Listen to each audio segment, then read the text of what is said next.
It was a late autumn evening when Emily first heard the voice. She sat alone in her small, dimly lit apartment, the wind outside rattling the windows. She had barely noticed the storm brewing beyond her walls. Her attention was instead fixed on an old radio she had found earlier that day at a flea market. It was a clunky, outdated relic from the 1960s, with worn dials and a scratched surface that suggested it had seen better days. Something about the radio had drawn her in, a magnetic pull she couldn't explain. After bringing it home, she decided to see if it still worked. As she twisted the dial, all she could hear was static, empty, crackling noise that seemed to belong to another era. The radio cycled through these ghostly frequencies, offering no music, no familiar voices, just a hollow hiss that filled the room. Emily was about to turn it off when, faint and distant, she heard it. A voice. It was barely more than a whisper, almost drowned out by the static, but it was unmistakably there. She leaned in closer, pressing her ear to the speaker, straining to catch the words. The voice was distant and garbled, as though coming from miles away, but one thing was clear: it was calling for help. Emily's heart skipped a beat. It was a man's voice, weak and desperate, pleading for someone to listen. Her first thought was that it must be some kind of interference, a trick of the frequencies, but the tone of his voice cut through her doubt. There was fear in it, a deep, visceral terror that resonated in the pit of her stomach. The voice crackled and faded, leaving only static in its wake.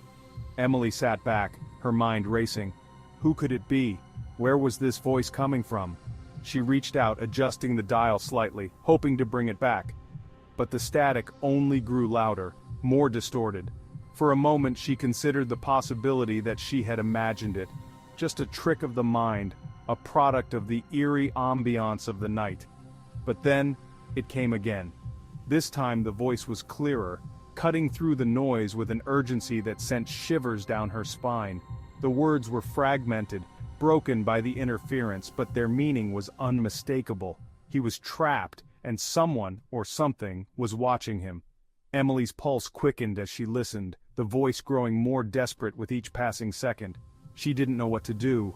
Her rational mind screamed at her to turn off the radio, to walk away and forget this ever happened, but something kept her glued to the spot. The fear in the voice was palpable, infectious. It wasn't just a cry for help, it was a final plea, as though the man on the other end knew his time was running out.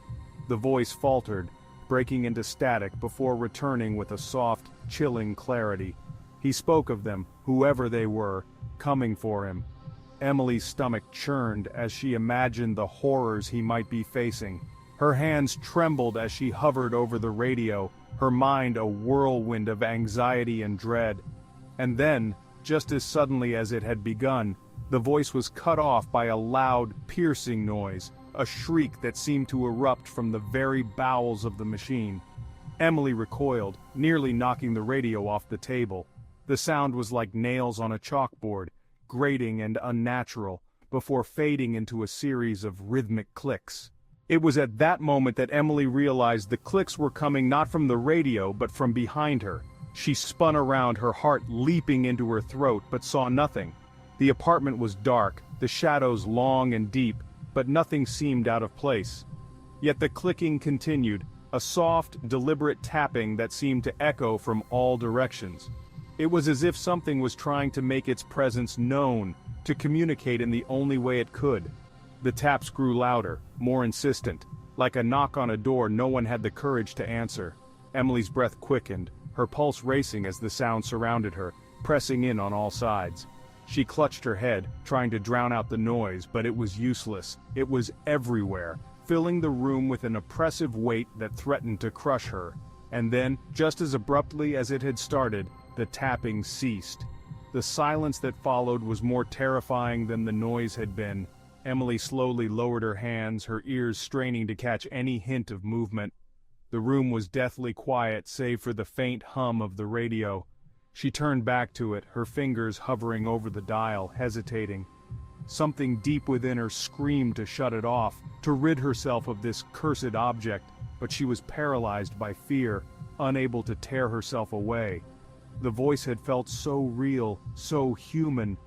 How could she abandon it? But before she could decide, two words crackled through the speaker, cutting through the silence with the force of a knife. "Behind you." Emily's blood ran cold, every muscle in her body tensed, locking her in place. She didn't want to look, didn't want to see whatever horror awaited her in the darkness.